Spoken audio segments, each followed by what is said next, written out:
at our news website, Gothamist. Support for WNYC comes from Netflix presenting Maestro. Bradley Cooper directs and stars as conductor-composer Leonard Bernstein alongside Carey Mulligan, with an ensemble cast that includes Matt Bomer, Maya Hawke, and Sarah Silverman. Awards eligible. If they asked me, I could write a book. It's not just a classic song. It's something millions of us aspire to and few achieve. If you have a pen or PC and a story to tell, we have Jamie Attenberg, author of 1,000 Words, our guide to staying motivated and creative in the new year. Weekdays at 3 on 93.9 FM, AM 820, or live stream it at WNYC.org. It's 6:51. Marketplace Morning Report is coming up next. And then next hour on Morning Edition, a former mobster pulls the curtain back on the mafia's history with a new nonfiction book. You know, every day you just wake up and it's just another crime, and that's all I did. And I loved it. I did indeed love it, I have to say. That story and more in half an hour on Morning Edition.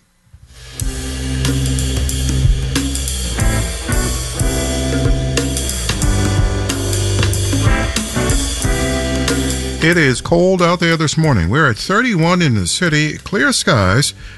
Our forecast today, sunny and 43 with a slight breeze. Just above freezing tonight in the city. And then tomorrow, mostly sunny. We warm up to the mid-40s. Maybe some snow showers overnight into Thursday. And then on Thursday, cloudy, then mostly sunny and low 40s. We turn cold, though, for this weekend. Yes, we do, with a chance of snow. It's 6:52.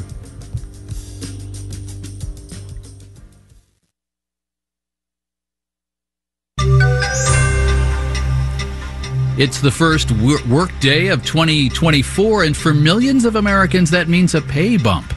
Marketplace Morning Report is supported by Progressive Insurance. Customers can simplify their insurance needs and protect what's important by bundling home and auto. Learn more about bundling at Progressive.com. And by C3 Generative AI, verified traceable answers, secure, hallucination-free, LLM-agnostic, IP liability-free. Learn more at c3.ai. I'm David Brancaccio. As of this week, the minimum wage is higher in nearly half the country, and companies are budgeting for more wage increases ahead. Marketplace's Nova Safo is here with details. And in fact, states have been passing their own minimum wage increases as the federal minimum wage remains stagnant. It's at $7.25 an hour. A lot of states in the South and the Rust Belt are still at that rate, but big contrast to places like California, where the new minimum wage is now $16 an hour. In New York State, it's up to $15 an hour. More than half the people getting raises today are in 3 states, New York, California, and Hawaii. That's according to a tally from the Economic Policy Institute. Among those getting raises, the Institute says more than half are women. A disproportionate number are Black and Latino workers. 1 in 5 are workers whose incomes were below the federal poverty line. That means they were making less than $15,000 a year. So these wage increases have a huge impact for those folks, David. And a lot of places have started to peg changes to their minimum wage to inflation. That's right, including California, also Maine, Montana, Arizona.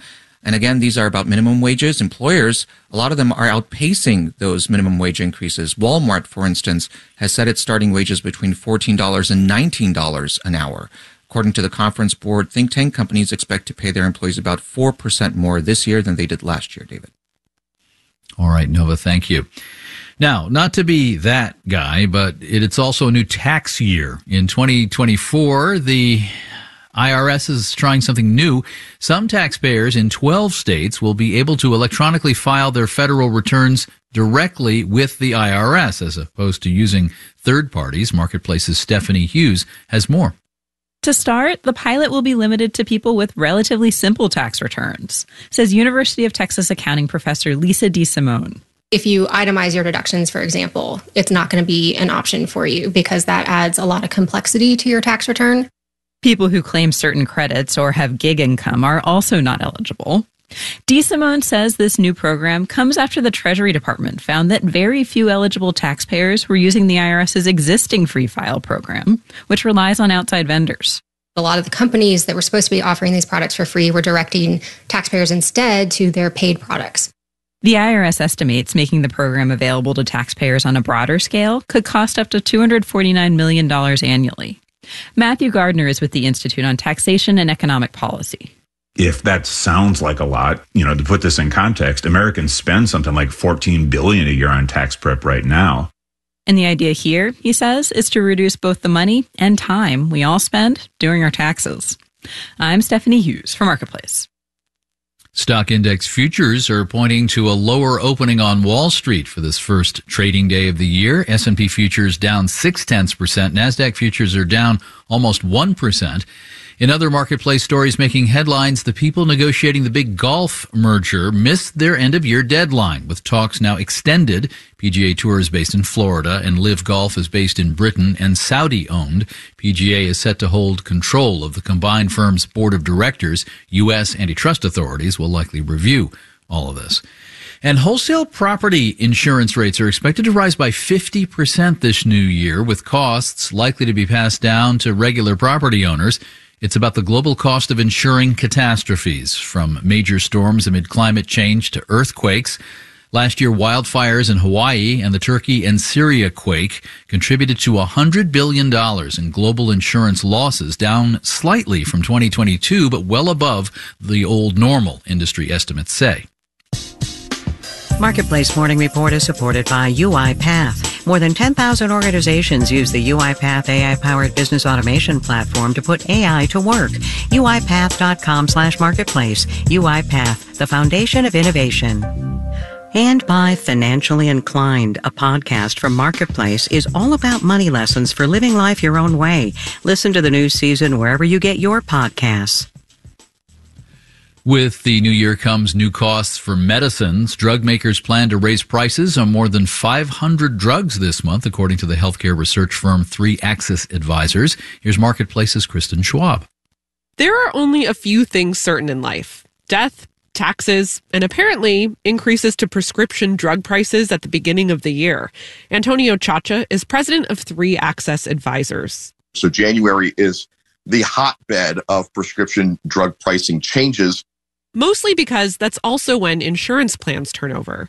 Chacha expects prices to increase around 5% this month, which he says is typical. One could argue that if a drug manufacturer didn't take a price increase, that in essence it is a price cut because their prices are not keeping up with rates of inflation. Inflation is one factor drug makers note. Also worries about supply chains that cross the Middle East. But Stacy Doucette-Sina, a professor of health policy at Vanderbilt University, says drug pricing strategy is often opaque.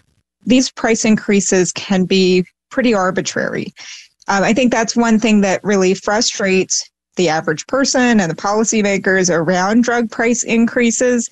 It's one reason why there's been more regulation of drug pricing, including the 2022 Inflation Reduction Act, which capped how much drug makers can increase prices for people on Medicare.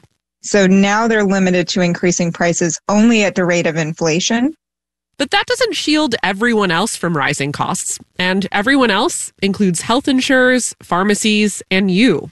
Andrea Dukas is vice president of health policy at the Center for American Progress. So for an individual, it really is going to depend on what their insurance situation is, right? What their out-of-pocket expenses are, what their copay is. It means you won't really know how much these price increases will affect you until you get to the pharmacy counter. I'm Kristen Schwab for Marketplace. And as it's 2024, Californians, regardless of age or immigration status, can qualify for Medi-Cal, Californians' version of the federal Medicaid program. Healthcare advocates say the program will save lives, and in the long run, it could save the state money. Critics say California now has a budget deficit and can't afford it. I'm David Brancaccio, Marketplace Morning Report from APM, American Public Media.